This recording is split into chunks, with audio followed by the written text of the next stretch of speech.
લોકસભા ચૂંટણી 2024માં ગુજરાતની જો સૌથી હાઈ પ્રોફાઇલ અને ચર્ચિત સીટ હોય તો તે છે રાજકોટ। હવે રાજકોટમાં બે ઉમેદવારો વચ્ચે આ જંગ છે અને આ બંને ઉમેદવારો 2 દાયકા બાદ ફરી એક વખત સામસામે ટકરાઈ રહ્યા છે। સવાલ અહીંયા એ છે કે એમનો વિસ્તાર અલગ છે અને અલગ વિસ્તારમાં આવીને યુદ્ધ કરી રહ્યા છે, પરંતુ અહીંયા સ્થિતિ કઈ રીતે કોના માટે બદલાઈ રહી છે આપને આંકડાના માધ્યમથી જ સમજાવીએ। રાજકોટ લોકસભા બેઠકની આપણે વાત કરી રહ્યા છીએ। આ બંને જે ચહેરા છે પરેશ ધાનાણી અને પરસોત્તમ રૂપાલા, આ બંને અત્યારે ચૂંટણી લડી રહ્યા છે। કોંગ્રેસમાંથી ઉમેદવાર ધાનાણી છે, જ્યારે કે બીજેપીમાંથી રૂપાલા છે। ક્ષત્રિય આંદોલન બાદ અને ક્ષત્રિયોના વિરોધ બાદ આ બેઠક ચર્ચામાં આવી છે। ત્યારે રાજકોટ લોકસભા બેઠકની જો વાત કરીએ તો અહીંયા કયા ઉમેદવારો છે, કયા ઉમેદવારો કેવો ભાગ ભજવી શકે છે તે અંગે આપણે વાત કરીએ। 2019માં ભાજપને એટલે લોકસભાની આ જ્યારે ચૂંટણી થઈ હતી 2019માં, ત્યારે બીજેપી અહીંયાથી જીતી હતી અને ભાજપને મળેલી લીડની જો વાત કરીએ તો 3,68,407 મતથી આ લીડ મળી હતી। ટોટલ મતની વાત નથી કરતા, પરંતુ આ લીડના જે આંકડાની વાત કરીએ છીએ તો 3 લાખ। આ વખતનો આંકડો આપને ખ્યાલ હશે કે બીજેપી આ વખતે ટાર્ગેટ રાખ્યો છે કે 5 લાખથી વધુની લીડ સાથે જીતવાનું છે। હવે આ 5 લાખ મેળવવા માટે કયા પ્રકારની મહેનત કરવી પડશે, કારણ કે એક તરફ વિરોધ છે જે હજુ પણ શાંત નથી થયો। અંદર જે કહેવાય છે કે અંદર જે એક હોય કે ચિંગારી હજુ પણ ક્યાંક જોવા મળી રહી છે ક્ષત્રિયોમાં। ત્યારે જોઈએ તો આ બેઠક પર કોણ, કયો સમાજ કેટલો ભાગ ભજવે છે। ક્ષત્રિય રાજપૂત સમાજના જે વોટ છે તે 1,45,970, જ્યારે કે લેઉવા પાટીદાર સમાજના જે વોટ છે સૌથી, કારણ કે આ જે સીટ છે ત્યાં પાટીદારોનું પ્રભુત્વ છે અને માટે જ બીજેપીએ પાટીદાર ઉતાર્યા છે, જ્યારે કે કોંગ્રેસે પણ પાટીદાર ઉતાર્યા છે। એક લેઉવા છે, એક કડવા છે। પરંતુ અહીંયા એક વાત મારે નોંધવી છે, કારણ કે આ જે બેઠક છે ઇતિહાસ આપણે જોઈએ તો આ બેઠક પર બીજેપી જ્યારે કડવા પાટીદારને ઉતારે છે તો તેમનો ફાયદો થાય છે, એ ઇતિહાસ અને આંકડા પણ બતાવી રહ્યા છે। હવે લેઉવા પાટીદારના જે વોટ છે તે 3,50,867 છે। હવે આપ કહેશો કે લેઉવા પાટીદાર તો અહીંયા તો પરેશ ધાનાણી લેઉવા પાટીદાર સમાજમાંથી આવે છે, તો પછી બીજેપી અહીંયા કેવી રીતે જીતે છે? અહીંયા બંનેના વોટ જ્યારે મિક્સ થાય છે ત્યારે તેનો ફાયદો બીજેપીને મળે છે અને તે મત કેટલા થાય છે તો 4,96,837 મત થાય છે, પરંતુ તેમાંથી લીડ કેટલી મળી હતી તો 3,68,407। બાકીના વોટ કોની તરફ ગયા? હવે સ્વાભાવિક વાત છે કે બાકીના વોટ આપ અને કોંગ્રેસ, કારણ કે અત્યારે આ વખતની જો ચૂંટણીની વાત કરીએ તો આપ અને કોંગ્રેસ સાથે મળીને ચૂંટણી લડી રહ્યા છે। ત્યારે હવે જોવાનું રહેશે કે આ મત કોની તરફ જાય છે, કારણ કે ચિંતા અહીંયા એટલા માટે જ બીજેપીની છે અને ખાસ કરીને રૂપાલાની છે, કારણ કે જો ક્ષત્રિયો અળગા રહ્યા તો પછી આ મત ફંટાઈ શકે છે અને આ મત જેવા તેવા નથી। લગભગ 1.5 લાખની આસપાસ આ મત થાય છે અને જો આ મત અહીંયા શિફ્ટ થઈ ગયા, બીજા કે લેઉવા પાટીદાર સમાજના જે મત છે એમાંથી પણ કેટલાક મત તો કોંગ્રેસને મળી શકે છે। માટે જો આમાં ગાબડું પડ્યું તો ચિંતા અને પરસેવો ભર ગરમીમાં રેબઝેબ કદાચ બીજેપીએ થવું પડે, રૂપાલાએ થવું પડે, તે સ્થિતિ છે। આ વાત આપણે લોકસભા સીટની કરી, લોકસભા બેઠકની કરી, પરંતુ હવે કેટલાક આંકડા આપણે વિધાનસભા જે ચૂંટણી થઈ છે તેના પણ હવે જણાવીએ। હવે વિધાનસભા જે ચૂંટણી થઈ હતી 2022 વિધાનસભા ચૂંટણીમાં કોને કેટલા મત મળ્યા હતા એ જણાવીએ તો ભાજપને જે મત મળ્યા હતા તે હતા 6,74,072 અને બીજી તરફ કોંગ્રેસ પ્લસ એટલે કોંગ્રેસની સાથે જે ગઠબંધનમાં હતા એ પાર્ટી એટલે કે આપ પણ 5,96,282, એટલે કે હમણાં જે વિધાનસભાની ચૂંટણી ગઈ છે એનું આ ગણિત અહીંયા છે અને એ બાદ તો હજી વિરોધ પણ જોવા મળ્યો છે અને ટોટલ મત એટલે કેટલા મતથી ભાજપ આગળ હતી તો માત્ર 77,790 મતથી બીજેપી આગળ હતી। રાજકોટની સૌથી હાઈ પ્રોફાઇલ બીજેપી માટે પણ છે, ગુજરાતના રાજકારણ માટે પણ આ બેઠક સૌથી હાઈ પ્રોફાઇલ મનાય છે, એટલે માત્ર 1 લાખ પણ આ મત નથી થતા અને લીડ કેટલી મેળવવાની છે બીજેપીએ? 5 લાખથી વધુ મતોની લીડ મેળવવાની છે। હવે સવાલ એ છે કે આ વિરોધ વચ્ચે શું આ લીડ યથાવત રાખી શકશે, કારણ કે ફક્ત બીજેપી માટે આ ટેન્શનનું નથી, પરંતુ હવે શાખનો સવાલ તો આ ચહેરા માટે પણ છે, કારણ કે કેન્દ્રમાં જ્યારે તમે મિનિસ્ટર રહ્યા હોય, કેન્દ્રની જવાબદારી નિભાવી હોય ને જ્યારે હવે ચૂંટણી મેદાનમાં આવીને લડવાની હોય ત્યારે આ પરસેવો જરૂર અહીંયા પડતો હશે.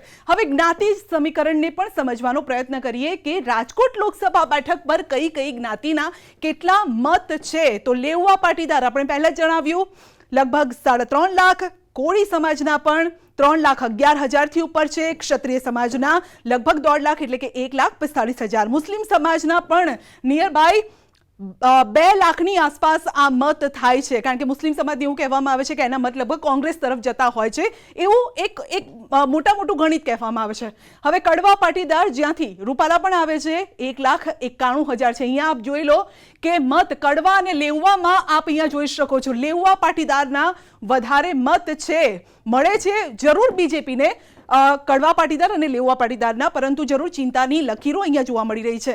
હવે એસસી સમાજના પણ 1.5 લાખ જેટલા મત છે રાજકોટ બેઠક પર. આ સાથે બ્રાહ્મણ સમાજના 86 લાખ છે, ભરવાડ સમાજ રબારી સમાજમાંથી 82,000 છે, માફ કરશો 86,000 બ્રાહ્મણ સમાજમાંથી, ભરવાડ અને રબારી સમાજમાંથી 82,000 જેટલા છે, લોહાણા સમાજમાંથી 66,000ની ઉપર છે, પ્રજાપતિ સમાજમાંથી 58,000 પ્લસ, આહિર સમાજમાંથી 58,500 જેટલા, અને અન્ય સમાજના જે મત છે આ પણ આંકડો બહુ જ મોટો છે, એટલે આને કોઈ પણ પાર્ટી અવગણી ન શકે, કારણ કે નિયર બાય 4 લાખ જેટલા મત અન્ય સમાજના પણ છે. પરંતુ તેમ છતાં પણ જો પાટીદાર સમાજમાંથી, પછી લેવા હોય કે કડવા હોય, એ પાટીદાર સમાજમાંથી આ ચહેરા ઉતર્યા છે, ત્યારે આ ગણિત ગણવું એ બંને પાર્ટી માટે, ઉમેદવારો માટે પણ મહત્વનું સાબિત થાય છે. ભલે આ બેઠક બીજેપીની ગણાતી હોય, એટલે લગભગ 85 બાદ આપણે જોઈએ તો આ બેઠક ઉપર કોંગ્રેસ અને બીજેપી, જો કે પહેલેથી જ કોંગ્રેસની આ સીટ હતી પહેલા, ત્યારબાદ બીજેપીનો દબદબો જોવા મળ્યો છે. એ પછી આ બેઠક પરની વાત કરીએ તો હાઈ પ્રોફાઇલ આ સીટ છે, અહીંયાથી ગુજરાતના મુખ્યમંત્રી પણ આવ્યા છે.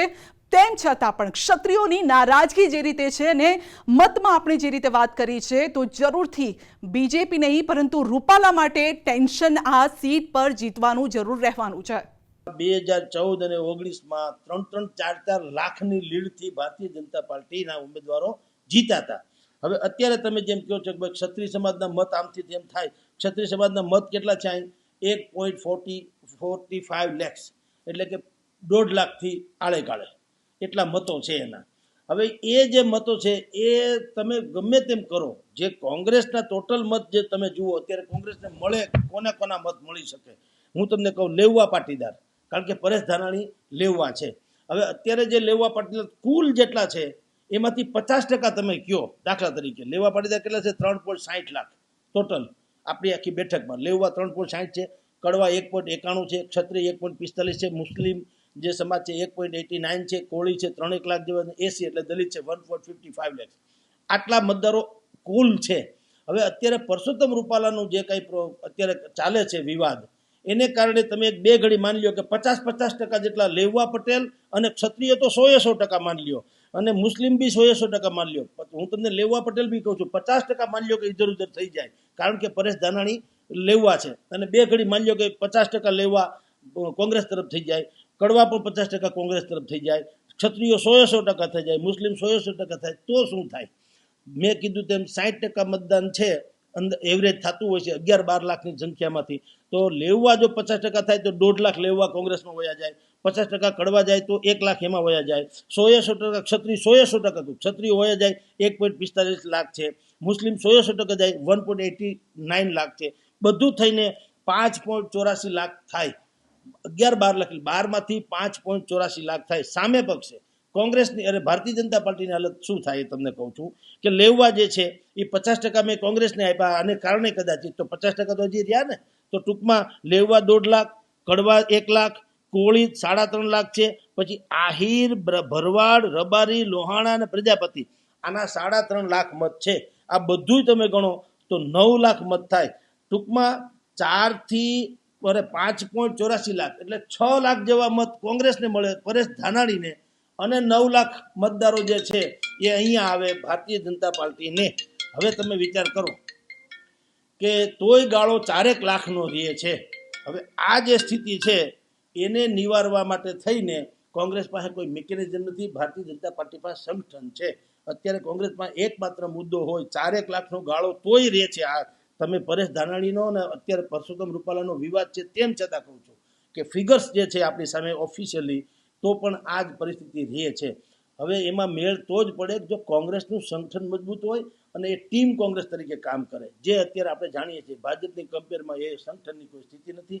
પરેશ ધાનાણી જેટલા આવ્યા છે એની સામે જેટલા કોંગ્રેસમાં નેતાઓ છે, નેતામાં જેટલા નેતા એટલા જૂથ છે, એટલે એ સંભાવના ઓછી છે, પણ ટક્કર 100% સારી આપી શકે. બસ એટલું. ભાજપે સાહેબ કાંઈ કરવા જેવું રહેતું નથી. ભાજપના જે કમિટેડ વોટર્સ છે એ તો એને મળવાના છે.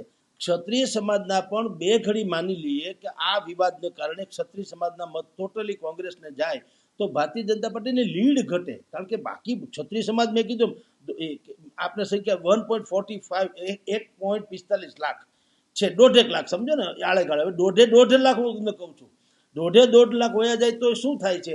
જીતના હાર ફિગર મેં આપણે બતાવ્યું. આને 7 લાખ મતો મળે છે અને કોંગ્રેસને 9 લાખ અને આને 6 લાખ. ભારતીય જનતા પાર્ટીને 9 લાખ, કોંગ્રેસને 6 લાખ. મેં બધી કેલ્ક્યુલેશન સાથે કહું છું કે ટોટલી ક્ષત્રિય સમાજ કોંગ્રેસને મત આપે, મુસ્લિમ સમાજ કોંગ્રેસને મત આપે, લેવા પાટીદાર 50% કોંગ્રેસમાં વયા જાય, કડવા પાટીદાર કોંગ્રેસને વયા જાય તો પણ આની સંખ્યા જે છે મતની એ 6 લાખને આળે ગાળે થાય છે, જ્યારે ભારતીય જનતા પાર્ટી 9 લાખને આળે ગાળે થાય છે. એટલે ભારતીય જનતા પાર્ટીએ શું કરવું પડે નહીં, એને લીડ ઘટે, કારણ કે એનું આ બેઠક છે ને આ કમિટેડ વોટર્સ છે. એનો પ્લાન ક્ષત્રિય સમાજને મનાવવા પૂરતો જ અત્યારે હોઈ શકે, બાકી કોઈ મુદ્દો કંઈ ચાલે એમ નથી, કોઈને કંઈ પડી નથી. આ શિક્ષિત સમાજની બેઠક છે. અહીંયા સમસ્યા હિન્દુસ્તાનની કદાચિત પહેલી એવી બેઠક ધારાસભાની પણ છે ને લોકસભાની પણ છે. આ વિસ્તાર જે છે મોટાભાગનો રાજકોટને લાગે વળગે ત્યાં સુધી સમસ્યાહીન આમ તમે જુઓ તો આ મુદ્દો છે. આ તો પરસોત્તમ રૂપાલાનું અત્યારે જે જીભાજોડી વાળું ચાલે છે એટલે હવે ભારતીય જનતા પાર્ટી કરવું એટલું જ પડે માત્ર ને માત્ર કે ક્ષત્રિય સમાજ અને ઇતર સમાજ એની વધારે પડતી જેને કહેવાય ને નારાજગી ન થાય એવું વલણ અખત્યાર કરે તો બાકી તો બધું પેકેજ આખું સિસ્ટમ પ્રમાણેનું છે અને એમાં એને કંઈ બહુ વાંધો આવે એમ નથી.